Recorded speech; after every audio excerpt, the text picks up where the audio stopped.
Hello everyone, നമ്മൾ ഇനി discuss ചെയ്യാൻ പോകുന്നത് basic theorems of Boolean algebra. നമ്മൾ കഴിഞ്ഞ ക്ലാസ്സിൽ പറഞ്ഞിരുന്നു ബൂലിയൻ ആൽജിബ്ര ഡിസ്കസ് ചെയ്തപ്പോഴും two valued Boolean algebra discuss ചെയ്തപ്പോഴൊക്കെ നമ്മൾ പറഞ്ഞതാണ് ബൂലിയൻ ആൽജിബ്രക്കകത്ത് ലോജിക്കൽ ഓപ്പറേഷൻസ് പെർഫോം ചെയ്യുമ്പോൾ അതിന് ചില റൂൾസ് ഫോളോ ചെയ്യേണ്ടതുണ്ട്, അല്ലെങ്കിൽ അതിന് ചില പ്രിൻസിപ്പിൾസ് അല്ലെങ്കിൽ ലോസ് ഒക്കെ ഫോളോ ചെയ്യേണ്ടതുണ്ട്. നമ്മൾ കഴിഞ്ഞ ക്ലാസ്സിൽ പറഞ്ഞതാണ്. അപ്പോൾ ഏതൊക്കെ ലോസാണ് അല്ലെങ്കിൽ ഏതൊക്കെ തിയറംസാണ് ബൂലിയൻ ആൽജിബ്രയിൽ ഫോളോ ചെയ്ത് പോവേണ്ടതെന്നാണ് നമ്മൾ ഇന്ന് ഡിസ്കസ് ചെയ്യാൻ പോകുന്നത്. ബൂലിയൻ ആൽജിബ്ര ഒരുപാട് ഫണ്ടമെൻ്റൽ തിയറംസ് ഫോളോ ചെയ്യുന്നുണ്ട്. അതിൽ ഏറ്റവും ഇമ്പോർട്ടൻ്റ് ആയിട്ടുള്ള കുറച്ചാണ് നമ്മളിവിടെ ഡിസ്കസ് ചെയ്യാൻ പോകുന്നത്.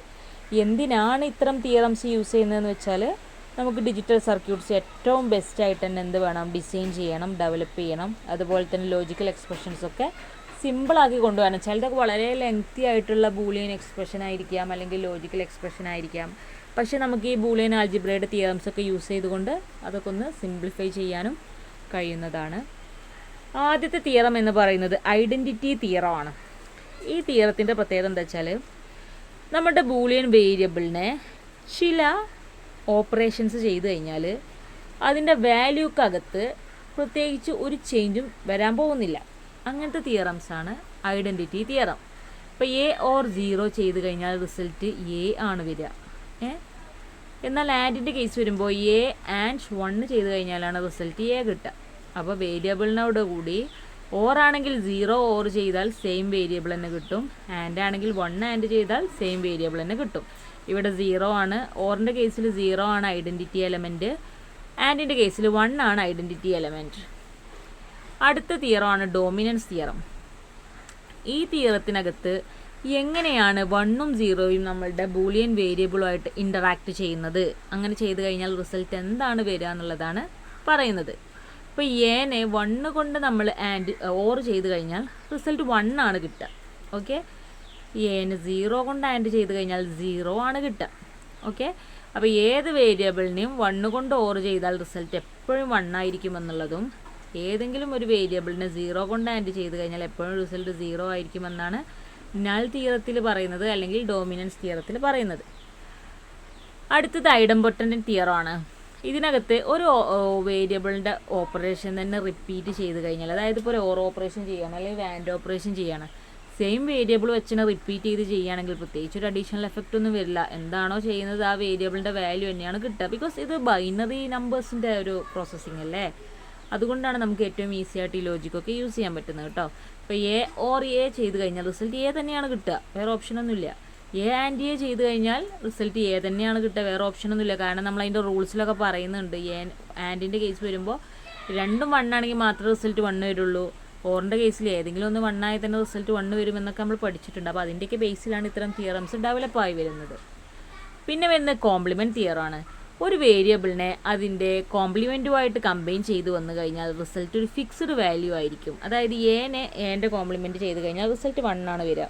അതായത് A or A complement equal to 1 എന്നാണ് വരിക.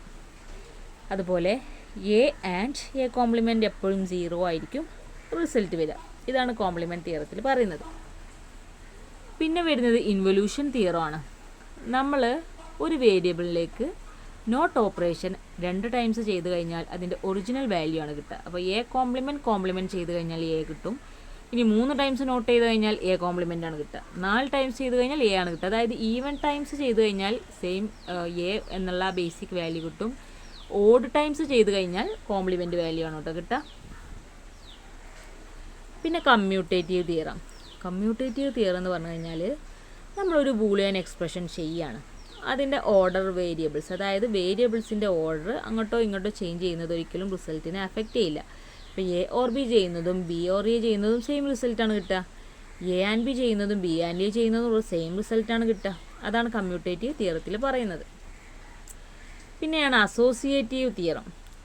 അസോസിയേറ്റീവ് തിയറത്തിൽ നമ്മളിപ്പോൾ ബൂളിയൻ എക്സ്പ്രഷൻ ചെയ്യുമ്പോൾ അതിനകത്ത് വേരിയബിൾസ് ഗ്രൂപ്പിംഗ് ചെയ്യുന്നത് ഒരിക്കലും അതിൻ്റെ റിസൾട്ടിനെ ബാധിക്കില്ല.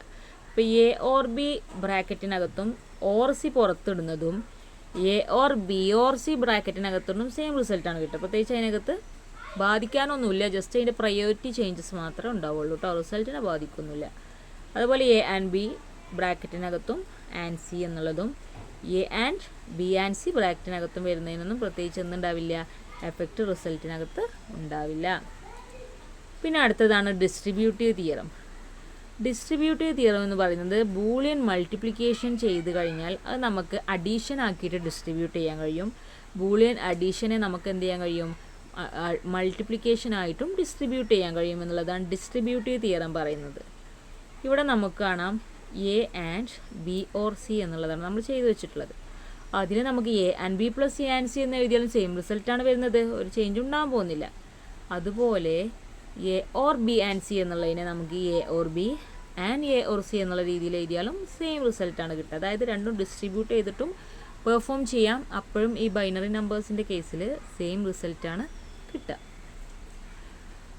അടുത്താണ് അബ്സോർപ്ഷൻ തിയറം. ഒരു ബൂളിയൻ എക്സ്പ്രഷൻ ഉണ്ട് എങ്കിൽ അതിനകത്ത് സെയിം വേരിയബിൾ തന്നെ റിപ്പീറ്റ് ചെയ്തൊക്കെ വരുന്ന കേസുകളുണ്ടെങ്കിൽ, അതായത് ആവർത്തിച്ച് വരുന്ന കേസുകളൊക്കെ ഉണ്ടെങ്കിൽ പിന്നെ ആ ഒരു കോമ്പിനേഷന് പ്രത്യേകിച്ച് അർത്ഥമൊന്നുമില്ല. ആ റിപ്പീറ്റ് ചെയ്ത് വരുന്ന വാല്യൂ ഉണ്ടോ, ആ വാല്യൂ തന്നെയാണ് റിസൾട്ടായിട്ട് കിട്ടുക. ഇവിടെ നോക്കൂ, A or A and B എന്ന് കൊടുത്തിട്ടുണ്ട്, അതിൻ്റെ റിസൾട്ട് എ തന്നെയാണ് കിട്ടുക, കാരണം കൂടുതലും എ ആണ് അതിനകത്തുള്ളത്. അപ്പോൾ ഈ ബൈനറി നമ്പേഴ്സിൻ്റെ കേസിൽ ആ സെയിം തിങ്ങനെ റിപ്പീറ്റ് ചെയ്ത് വരുമ്പോൾ മറ്റുള്ളതിന് വാല്യൂ ഉണ്ടാവില്ല. അപ്പോൾ എന്തായാലും ആ സെയിം വാല്യൂ ആണ് കിട്ടുക. അപ്പോൾ വെറുതെ ഈ സാധനം ഇങ്ങനെ റിപ്പീറ്റ് ചെയ്ത് പ്രോസസ്സ് ചെയ്യുന്നതിന് പകരം അവിടെ ജസ്റ്റ് എ എന്ന് കൊടുത്താൽ മതി. അങ്ങനെയാണല്ലോ നമുക്ക് ഈ ലോജിക്കൽ ഓപ്പറേഷൻ സിംപ്ലിഫൈ ചെയ്യാനും ഡിജിറ്റൽ സർക്യൂട്ട് സിംപ്ലിഫൈ ചെയ്യാനൊക്കെ കഴിയാം. അതാണ് ഇത്തരം തിയറംസിൻ്റെ പ്രത്യേകത കേട്ടോ. കാരണം അതിന് ഇന്നതാണ് മീനിങ് എന്ന് നമ്മൾ മനസ്സിലാക്കി കഴിഞ്ഞാൽ അത് കുറച്ചുകൂടെ സിംപ്ലിഫൈഡ് വേർഷൻ ആണെന്ന് കഴിഞ്ഞാൽ നമുക്ക് ഈസി ആയിട്ട് യൂസ് ചെയ്യാൻ കഴിയുമല്ലോ. പിന്നെ അടുത്തത് A and A or B ആണ്. ഇതിനകത്തും എ റിപ്പീറ്റ് ചെയ്ത് വരുന്നുണ്ട്. അത് കാരണം നമുക്ക് എന്ത് ചെയ്താൽ മതി, എ എന്നുള്ള വാല്യൂടെ പകരം യൂസ് ചെയ്താൽ മതി. അപ്പോൾ വളരെ ലെങ്തി ആയിട്ടുള്ള ഒരു എക്സ്പ്രഷനെയൊക്കെ നമുക്ക് പെട്ടെന്ന് സിംപ്ലിഫൈ ചെയ്ത് കൊണ്ടുവരാൻ കഴിയും. പിന്നെ ലാസ്റ്റത്തെ തിയറാണ് ഡീമോർഗൻസ് തിയറം. ഈ ഡീമോർഗൻസ് തിയറത്തിനകത്ത് പറയുന്നത് ആൻഡ് ഓപ്പറേഷൻ ചെയ്യുമ്പോഴും ഓർ ഓപ്പറേഷൻ ചെയ്യുമ്പോഴും എങ്ങനെയാണ് അത് നോട്ട് ഓപ്പറേഷനുമായിട്ട് ഇൻ്ററാക്ട് ചെയ്യുന്നതെന്നാണ് പറയുന്നത്. ഇവിടെ നോക്കൂ, A and B whole complement ഇട്ടതിനെ നമുക്ക് എന്ത് പറയാം, A complement or B complement എന്ന് പറയാം. അതുപോലെ തന്നെ എ ഓർ ബി ഓൾ കോംപ്ലിമെൻറ്റിനെ നമുക്ക് A complement and B complement എന്ന് ഡിസ്ട്രിബ്യൂട്ട് ചെയ്ത് പറയാം. അങ്ങനെ നോട്ട് എങ്ങനെയാണ് നമ്മളുടെ ഹാൻഡ് ഓപ്പറേഷനകത്തും ഓർ ഓപ്പറേഷനകത്തും ഇൻ്ററാക്ട് ചെയ്യുന്നത് എന്നുള്ളതാണ് നമുക്ക് ഡീമോർഗൻസ് തിയറത്തിനകത്ത് പറയാനുള്ളത്.